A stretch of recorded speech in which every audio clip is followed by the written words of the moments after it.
সুজন দত্ত দত্তবাড়ির একমাত্র সন্তান। লেখাপড়া করেনি বেশি দূর, তবে হিসাব নিকাশ বুঝে ভালো, মাথায় যথেষ্ট বুদ্ধি রাখে। কিভাবে মানুষদের দিয়ে কাজ করিয়ে নিতে হয় তা জানে। এই গুণটা তার মায়ের কাছ থেকেই পাওয়া। সুজন দত্তের মা অশিক্ষিত, গ্রামের মেয়ে হলেও যথেষ্ট চালাক ছিলেন। সহজ সরল স্বামীকে দিয়ে কৌশলে অনেক কাজ করিয়ে নিয়েছিলেন সময় মতন, যার কারণে দত্তবাড়ির এত বছরের সম্পদ সুনাম, জায়গা জমি সব ধরে রাখতে পেরেছেন অনিল দত্ত, সুজন দত্তর বাবা। সুজন দত্ত তার মায়ের কথার বাইরে কোনো কাজ করে না। বাড়ির ভেতরের বৈঠকখানায় বাবা অনিল দত্তর ছবির পাশে মা মমতা দত্তর ছবি যথাযথ সম্মানের সাথে টাঙিয়ে রাখা হয়েছে, যেন সবসময় সবাইকে মনে করিয়ে দেওয়া হয়েছে, আমি দত্তবাড়ির বউ, এখনও মরে যাইনি, সবার দিকে নজর রাখছি। হ্যালো গাইস, তোমরা এখনও যারা চ্যানেলটিকে সাবস্ক্রাইব করোনি তারা এক্ষুনি চ্যানেলটিকে সাবস্ক্রাইব করে দাও, কারণ এই চ্যানেলে সবসময় অন্যরকম গল্প দেওয়া হয়। তাহলে চলুন গল্পটি শুরু করা যাক। এই গল্প তখনকার, যখন নন্দীগ্রামে কোনো স্কুল ছিল না। বাড়ির চৌকাঠে তাবিজ ঝোলানো হতো ভূতের ভয়ে। মানুষ জানতই না বিদ্যুৎ কী জিনিস, টিভি রেডিও কিভাবে চালাতে হয়। গ্রামে অধিকাংশ মানুষ কৃষক না, হয় দিনমজুর। যারা একটু পয়সা কামিয়েছে তারা মাটির গন্ধ ছেড়ে ব্যবসায় নেমেছে। আশেপাশে অনেক জমিদারের পরিবার শহরে পাড়ি দিয়েছে, না হয় বিলুপ্ত হয়ে গিয়েছে নিজেদের কুকর্মের ফলে। তবে কিছু জমিদার পরিবার এখনও টিকে আছে। প্রতাপ নেই, কিন্তু জমিদারি আছে। দত্তবাড়ি তাদের মধ্যে একটা, তবে তাদের শত্রুর সংখ্যাও অনেক। জমিতে বিষ দেওয়া, ধান বোঝাই, নৌকা ডুবিয়ে দেওয়া, এইসব নিত্য নৌমৌতিক ব্যাপার। এসবের জন্য সেই দাদার আমল থেকে লাঠিয়াল আর পাহারাদার রাখা হতো। কিন্তু দত্ত পরিবারের কারো ওপর আক্রমণ করার চেষ্টা হতে পারে এটা কেউ ভেবে দেখেনি। এই সুযোগটাই নিয়েছে শত্রুদের মধ্যে কেউ একজন। হাট থেকে ফেরার সময় অনিল দত্ত বজ্রে আক্রমণ করা হয় এবং নদীতে ডুবিয়ে দেওয়া হয় রাতের অন্ধকারে। কে বা কারা এতটা দুঃসাহস দেখিয়েছে তা আজ পর্যন্ত বের করা যায়নি। সুজন দত্তর বয়স তখন 27। বাবার জমিদারি দেখার জন্য যথেষ্ট বড়। বিয়ে করেছে 2 বছর হলো পাশের গ্রামের এক মেয়ে রানুকে। সহজ সরল মেয়ে রানু, দেখতে শুনতে ভালো, ফর্সা গায়ের রং, একটু মোটা শরীর, তবে দেখতে খারাপ লাগে না। প্রথম যখন মেয়ে দেখতে গিয়েছিল তখন সামনে চেয়ারে বসা বিলকিসের দিকে লজ্জায় তাকাতে পারছিল না সুজন। তার মা মমতা দত্ত পরে তাকে বলেছে, মেয়ে সুন্দর, তোর অনেক ভালো লাগবে। না দেখি বিয়ে করে নিয়েছিল রানুকে। তারপর বহু প্রতীক্ষার সেই রাত। দরজায় খিল দিয়ে আস্তে আস্তে হেঁটে গেল ফুল দিয়ে সাজানো বিছানার দিকে। কাপা হাতে লাল ঘোমটা তুলে নতুন বউ মুখটা দেখল, খুশিতে মন ভরে গেল। মায়ের কথা ঠিক ছিল তাহলে। চোখ দুটো বন্ধ করে বসেছিল রানু। রক্ত জবার মতো লাল ঠোঁট দুইটা কাঁপছিল ভয়ে, অথবা প্রথম কুমারিত্ব বিসর্জনের উত্তেজনায়। সম্পূর্ণ অচেনা একজনের হাতে সঁপে দিয়েছিল এতদিনের স্বাদের দেহটা। তখনকার দিনে এভাবেই বিয়ে হতো মেয়েদের। আধা ঘন্টার মধ্যে সাজানো ফুলের বিছানা তছনছ হয়ে গেল। এত বছরের স্বপ্ন সার্থক করে মন ভরে একটা মেয়েকে হিংস্র পশুর মতো লাগালো সুজন। ঘোমটা তুলে রানুকে দেখেই আর নিজেকে ধরে রাখতে পারল না সে। বউকে চেপে ধরল বিছানার সাথে। ব্লাউজের নিচে হাত ঢুকে বউয়ের লেবু কচলাতে থাকলো এক হাতে, অন্য হাতে বউয়ের শাড়ির প্যাচ খোলায় ব্যস্ত। পাথরের মতো শক্ত হয়ে গেল রানু তার স্বামীর এরকম আকস্মাৎ হামলায়, কিন্তু কিছুই বলতে পারল না, শুধু চোখ বন্ধ করে পড়ে থাকলো। ব্লাউজের বোতাম খুলতে না পেরে টেনে ছিঁড়ে ফেলে দিল সুজন। রানুর বড় বড় লেবু যেন এক একটা ফজলি আমের মতো, মাঝখানে কালো বোটা। মুখ দিয়ে চোচো করে চোকাতে থাকলো সুজন। এইদিকে আরেক হাতে শাড়ির প্যাচ খুলে ফেলেছে। বউয়ের 2 পায়ের মাঝখানে হাত নিয়ে এসেছে। গরম একটা ভাব অনুভব করলো আঙ্গুলে। একটু কেঁপে উঠল রানু। জীবনে এই প্রথম একটা পুরুষ তার সাগরে হাত দিয়েছে। উত্তেজনা সহ্য করতে পারল না, 2 হাতে জড়িয়ে ধরল স্বামীকে। প্রবল উৎসাহে বউয়ের গায়ের উপর চেপে বসল সুজন। বউয়ের কোমরের দুই পাশে হাঁটু দিয়ে কোমরটা বউয়ের কোমর বরাবর নিয়ে আসলো। তখনও তার পায়জামা খোলা হয়নি, লাঠিটা খাড়া হয়ে আছে ভেতরে। ওই অবস্থায় লাঠিটাকে বউয়ের দুই পায়ের মাঝখানে এনে ঘষতে থাকলো চরম উত্তেজনায়। একটা লেবু থেকে মুখ তুলে এবার আরেকটা লেবু খাওয়ার মন দিল সুজন। এতক্ষণ পর মৃদু চিৎকারের শব্দ রানুর অজান্তেই তার গলা দিয়ে বের হয়ে আসলো। শব্দটা যেন সুজনকে আরও উৎসাহ দিল লেবু খাওয়ার। বউ আরাম পাচ্ছে বুঝতে পেরে আরও জোরে নিজের ঠোঁট চেপে ধরল লেবুতে। পুরুষালী মোটা খাইলো ঠোঁটের রুক্ষ স্পর্শ রানুর ভেতরটা নাড়িয়ে দিল। ইচ্ছে করছিল দুই হাতে স্বামীর মাথায় কোঁকড়ানো চুল খামচে ধরে লেবুর উপর চেপে রাখতে। দুই পায়ে পেঁচিয়ে ধরতে চাইছিল স্বামীর কোমর। চিল্লিয়ে বলতে ইচ্ছে হচ্ছিল খুব, সারা জীবন এভাবে আমার বুকে পড়ে থাকবে, কথা দাও। কিন্তু অবলা নারী, স্বভাবজাত কারণে চুপ করে পড়ে থাকলো। মনের কথা মুখ ফুটে বলার স্বাধীনতা তখনও পায়নি কিছু পরিবারের মেয়েরা। তাদের ছোটবেলা থেকে মুখ বন্ধ করে থাকা শেখানো হতো। রানু এমনই এক পরিবার থেকে এসেছে। মমতা দত্ত চেয়েছিলেন নরম সরম একটা মেয়েকে ছেলের বউ করে আনতে, যাতে ছেলের উপর খবরদারি করতে না পারে আর দত্তবাড়ির অন্দরমহলে তার প্রতিপক্ষ না হয়ে ওঠে। এই জন্যই রানুকে তার পছন্দ। উদ্দেশ্য পরিষ্কার, কিন্তু মমতা দত্ত অনেক পরে বুঝতে পেরেছিলেন তার এমন চিন্তা করাটাই ভুল হয়েছে। রানুর বড় বড় লেবু পোড়াটা সুজন মুখের ভেতর ঠেসে ঢোকাতে ব্যর্থ হন। এইদিকে বউয়ের চিৎকার পাচ্ছে শুনে উঠে বসলো লেবু খাওয়া বাদ দিয়ে। রানু তখনও চোখ বন্ধ করে পড়ে আছে। বউয়ের মুখের দিকে তাকাতে তাকাতে পাজামার ফিতা টেনে খুলে লাঠিটা বের করলো। ওই অবস্থায় বসে থেকে দু হাতে বউয়ের দুপাশে টেনে ধরে ফাঁক করলো। কালো চুলে ভরা সাগরটার দিকে একবার তাকিয়ে আবার বউয়ের মুখের দিকে তাকালো। তারপর বাঁ হাতের আঙ্গুল দিয়ে সাগরের চুল সরিয়ে সোনার দরজাটা একটা চিড়ে ধরে ডান হাতে লাঠিটা মুঠো করে ধরে সাগরের উপর দিয়ে আসলো। রানুর ভেতরটা যেন ছিঁড়ে যেতে থাকলো যখন আস্তে আস্তে স্বামীর লাঠিটা তার সোনায় ঢুকলো। যেন মনে হচ্ছিল একটা মোটা শশা তার পেটের ভেতর ঢুকে যাচ্ছে। ব্যথায় মুখ কুঁচকে গেল রানুর। একবার নারীর স্বভাব ফুলে চোখ মেলে দেখতে চাইল স্বামীর লাঠিটা, কিন্তু সুজন বউয়ের দিকে তাকিয়েছিল দেখে আবার চোখ বন্ধ করে ফেলল রানু। সেটা দেখে যেন আরও আনন্দ পেল সুজন। প্রবল উৎসাহী পুরো লাঠিটা বউয়ের সোনার ভিতরে ঠেলে দিল। তারপর ছয় মারতে শুরু করলো। স্বামীর গরম লাঠি পুরোটা রানুর সোনার ভিতরে ঢুকে যেতেই রানু চেপে রাখা দমটা ছেড়ে দিল। যেন এতক্ষণ একটা অজানা ভয়ে দম আটকে ছিল। তার সোনার ভেতরটা একদম নিরেট, একটা কিছুতেই আটসাট হয়ে ভর্তি হয়ে আছে মনে হলো। তার ইচ্ছে করছিল কোমর নাচিয়ে এই শক্ত লোহার মতো জিনিসটা নিয়ে সোনার ভেতর খেলতে। ইচ্ছে হচ্ছিল সোনার দেয়াল দিয়ে চেপে ধরতে, কিংবা নিচ দিয়ে তলথাপ মেরে এই লৌহ দণ্ডটাকে আরেকটু ভিতরে নিতে। কিন্তু এবারও তার ইচ্ছেগুলি পূরণ করতে পারল না, শুধু মনে মনে ভেবেই গেল। যেন একটা মাংসের কোল বালিশ বিছানায় পড়ে আছে। সুজন সেই বালিশটাকে দুই পায়ের মাঝে চেপে ধরে লাগিয়ে যাচ্ছে। রানুকে বিয়ে করার আগেও অনেক মেয়েকে করেছে সুজন। তাদের জমিতে কাজ করে এক কৃষক তার মেয়েকে ক্ষেতের মধ্যে লাগিয়েছে দিনে দুপুরে। মালিকের ছেলে বলে বাধা দিতে পারেননি ছোট্ট মেয়ে তনিমা। তাদের ফসলের নৌকা বাজারে নিয়ে যায় সেই মাঝি তার বউকে জোর করে নৌকার ছাউনির মধ্যে লাগিয়েছে ওই মাঝির সামনে। এটা নিয়ে অনেক কাহিনী হয়েছিল, পরে কিন্তু সব সামাল দেওয়া হয়েছিল। এরকম আরও অজস্র ঘটনা আছে বলার মতো। কিন্তু নিজের বাড়িতে নিজের বিছানায় সময় নিয়ে প্রাণ ভরে একটা মেয়েকে মজা এই প্রথম নিচ্ছে সুজন।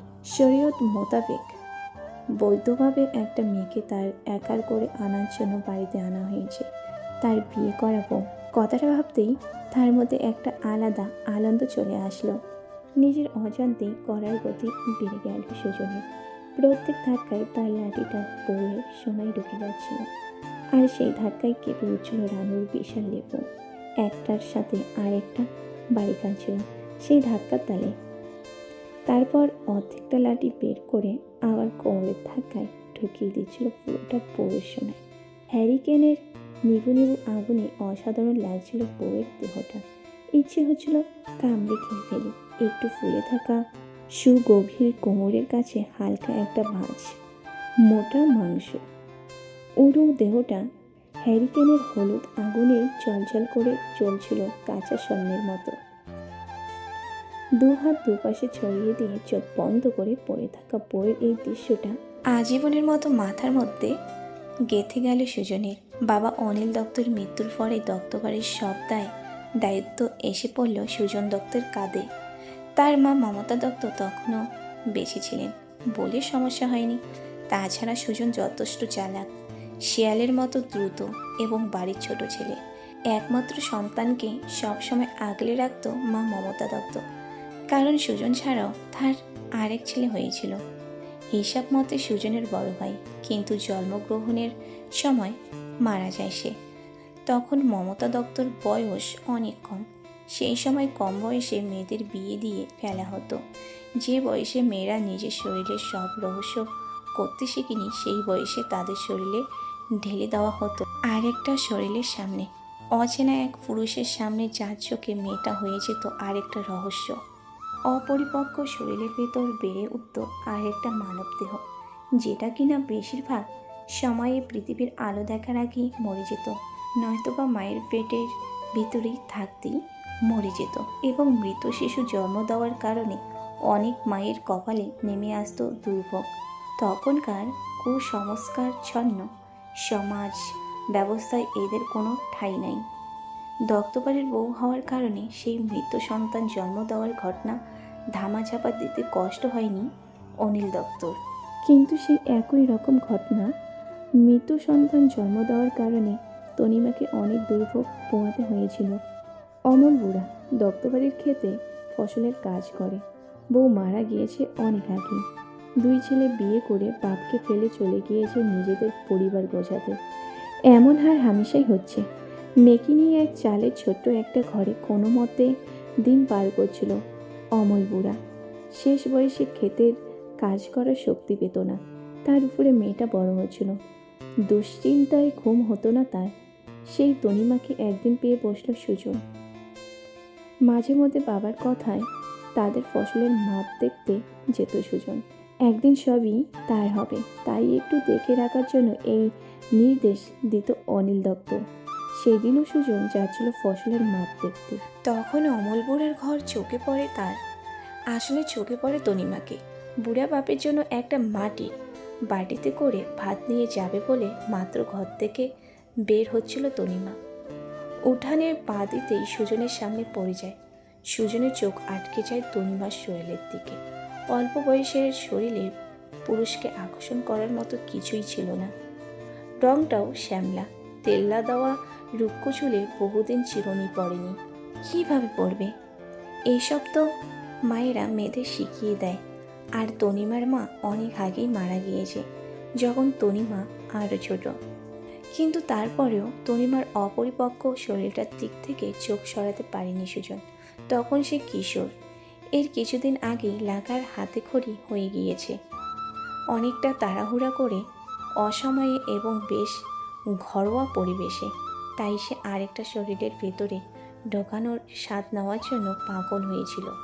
ততক্ষণে মালিকের ছেলের সামনে থেকে সরে গিয়েছিল তনিমা। একটু জোরে পা ফেলে ক্ষেতের দিকে চলে যাচ্ছিল, যেখানে তার বুড়া বাপ কাজ করছে আর মেয়ের জন্য অপেক্ষা করছে। তাড়াতাড়ি বাবার হাতে খাবার দিয়ে তনিমাকে আবার ঘরের কাজে আসতে হবে। পিছন থেকে পাতলা একটা কাপড়ের উপর ঢাকা তনিমার ছোট্ট সোনাটা দেখছিল সুজন।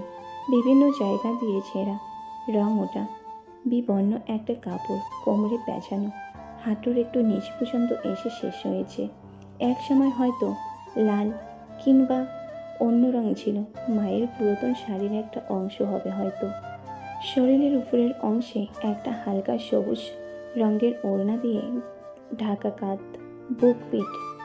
এক কোণা দিয়ে হাতের মাটির বাটিতে ভাত ডেকে রাখা, যাতে ময়লা পড়তে না পারে। আরেক কোণা তনিমার মুখে দাঁত দিয়ে চেপে রাখা, যাতে বাতাসে উড়ে না যায়। আর বেশিক্ষণ দেখতে পারল না সুজন।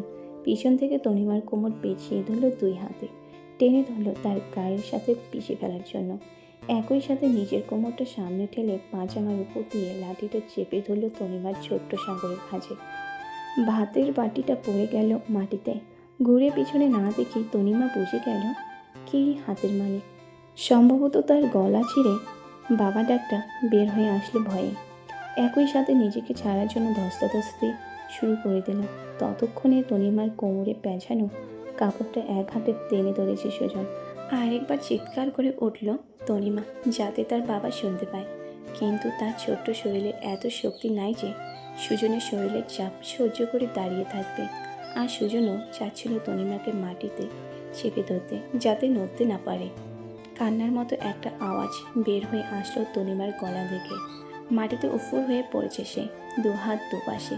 মাথাটা বাম দিকে বেঁকে আছে, ডান দিকের গলাটা মাটিতে লেগে আছে। সুজন বাঁ হাতে তনিমার ঘাড় চেপে ধরেছে মাটির সাথে, ডান হাতে তনিমার কোমরের কাপড় টেনে নামিয়ে ফেলেছে। অনেকটা ছিঁড়ে তার হাতে চলে এসেছে। ছোট্ট শ্যামলা রঙের পিছনটা এখন তার কোমরের সামনে, মাঝখানের খাসটা স্পষ্ট দেখতে পাচ্ছে। চিকন চিকন উড়ুর গোড়ায় এসে মিলিয়ে গিয়েছে। ওখানেই যেতে হবে সুজনকে। তখনও অনবরত চিৎকার করে যাচ্ছে তনিমা, আর নিজেকে ছাড়ানোর চেষ্টা করে যাচ্ছে, কিন্তু কোনো লাভ হচ্ছে না। সুজনের আর দেরি সহ্য হচ্ছিল না। পাঁজামার পেতা খুলে লাঠিটা বের করে কিছু না ভেবে তনিমার জমিতে লাঠি চেপে ধরল। ইয়াক করে একটা আওয়াজ বের হয়ে আসলো তনিমার গলা থেকে। টের পাচ্ছিল শক্ত কিছু একটা তার জমির ফুটা দিয়ে ঢোকানো হচ্ছে। তীব্র ব্যথায় চোখ বন্ধ করে দাঁতে দাঁত চেপে ধরল কিছুক্ষণ। ডান হাতে তনিমার পিছন ধরে কোমর দিয়ে চেপে ধরল সুজন। তার লাঠি পুরাটা জমির গর্তে না ঢুকে যাওয়ার আগ পর্যন্ত তনিমার মনে হচ্ছিল তার জমি দুভাগে ভাগ হয়ে যাচ্ছে। চিৎকার থামিয়ে দাঁতে দাঁত চেপে ব্যথা সহ্য করতে থাকলো তনিমা। লাঠি পুরোটা তনিমার জমিতে ঢুকে যেতে ওটা আবার টেনে বের করলো সুজন, তারপর আবার ঢুকিয়ে দিল। এভাবে 2-3 বার করার পরেই সুজনের জল বের হয়ে গেল। হয়তো অতিরিক্ত শারীরিক জোর খাটানোর জন্য এমনিতেই একটু উত্তেজনা ছিল সে। কুতে কুতে সব জল ভরে দিল তনিমার জমির ভেতরে। গরম জল জমির ভেতরটা ভরে যেতে আরাম পেল তনিমা, কিন্তু অজস্র ব্যথার অনুভূতি তখনও তার চোখে মুখে লেগেছিল। ধস্তাধস্তি করার শক্তি আরও আগে শেষ হয়ে গিয়েছিল তার, তাই সে ওভাবেই পড়ে থাকলো। অবশ্য এই কারণে তনিমার পেটে সুজনের বাচ্চা আসেনি, আসার কথাও না। কিন্তু এই কিছুদিন পরেই সুজন আবার তনিমাকে ধরার সুযোগ পেয়েছিল। বেশ সময় নিয়ে আরাম করে পড়েছিল এবং পাকাপাকিভাবে তনিমাকে করার ব্যবস্থা করে ফেলেছিল সেই দিন। দুর্ভাগ্য কিংবা হয়তো সৌভাগ্য, সেই বাচ্চা পৃথিবীর আলো দেখার আগে মারা যায় এবং তনিমার জন্য সেটা অভিশাপে বের হয়ে ওঠে।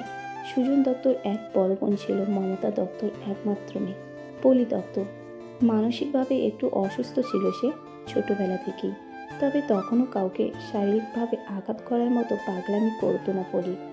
কথাবার্তা বলতো না কারোর সাথে, নিজের ঘরে চুপচাপ বসে থাকতো। মাঝে মধ্যে অন্দরমহলের উঠানে ঘুরে বেড়াতো রাতে ভূতের মতো। অনেকেই বলতো ঝিনের আঁচড় পড়েছে, তবে সেই কথার অমল দিত না মমতা দত্ত। জিনের আঁচড় ছাড়ানোর জন্য একমাত্র মেয়েকে কোনো ফকির বাবার হাতে তুলে দেওয়ার ঘোর বিরোধী সে। তার চেয়ে ভালো এখন যেমন আছে তেমন থাক। কিন্তু এতেও শেষ রক্ষা হলো না। হঠাৎ একদিন নিখোঁজ হয়ে গেল পলি দত্ত। তাকে আর কোথাও পাওয়া গেল না ওই দিনের পর। আশেপাশের প্রায় সবগুলো গন্তব্য গ্রামে চিরুনি অভিযান চালিয়েছেন বাবা অনিল দত্ত, কিন্তু মেয়ের কোনো চিহ্ন পর্যন্ত পাওয়া যায়নি। এখন এই একটাই ছেলে আছে দত্তবাড়ির, একমাত্র উত্তরাধিকার সুজন দত্ত। তাই ছেলেকে খুব আগলে রাখে মমতা দত্ত, খুব বেশি আগলে রাখে। তখন একদিনে সুমিত্রা তার নিজের গর্ভে দত্তবাড়ির সন্তান নেওয়ার মতলব পড়েছিল, আর অন্যদিকে রানুর গর্ভে বড় হচ্ছিল রঞ্জনের সন্তান। ফলে প্রথম সন্তান রাজীবের জন্মের পরই বছরই রেবেকাকে জন্ম দেয় রানু। কিন্তু তার শরীরের অবস্থা মারাত্মক রকমের খারাপের দিকে ছিল তখন। মেয়ের মুখ দেখার আগেই রানু শেষ নিঃশ্বাস ত্যাগ করে সে। এর কয়েক মাসের মধ্যে সুমিত্রা একটা ছেলে সন্তান প্রসব করে এবং পরে আরেকটা মেয়ে হয় তার। কিছু না জেনেই মাধবধর তার পিতৃত্বের আনন্দে আশেপাশে সব বাড়িতে মিষ্টি বিলি করে বেড়ায়। সে দৃশ্য দেখে মনে মনে একচোট হেসে নেয় রঞ্জন। আর গৃহব্রত হয় সুজন দত্ত। মমতা দত্তর বয়স 7 পার হয়েছে, কিন্তু এখনও সবল সুস্থ শরীর নিয়ে সারা বাড়ি দৌড়ে বেড়াচ্ছে। আগের মতো জোর না পেলেও নিজেকে আটকে রাখেনি বিছানায়। দিনরাত সবসময় সব দিকে তার নজর। কিন্তু এই মাঝরাতে সুজনের ঘরের সামনে এসে থমকে দাঁড়িয়ে পড়ল মমতা দত্ত। এই ঘরে মেয়েকণ্ঠ কেন? সুজন কি তবে ওই মেয়েটাকে আজকাল বাড়িতে এনে করছে? এতটা সাহস কি করে হলো তার ছেলের? ভেবে পেল না মমতা দত্ত। নিজের উপরেই রাগ লাগছে এখন। তার জন্যই প্রথম সুমিতাকে করার সুযোগ পায় সুজন। ফলে আশকারা পেয়ে প্রায় প্রতিদিনই সুজনকে দিয়ে সুখ মিটিয়ে খেতে থাকে সুমিত্রা। হ্যালো বন্ধুরা, এর বাকি অংশটি দেখার জন্য চ্যানেলটিকে সাবস্ক্রাইব করে পাশে থাকুন। ধন্যবাদ।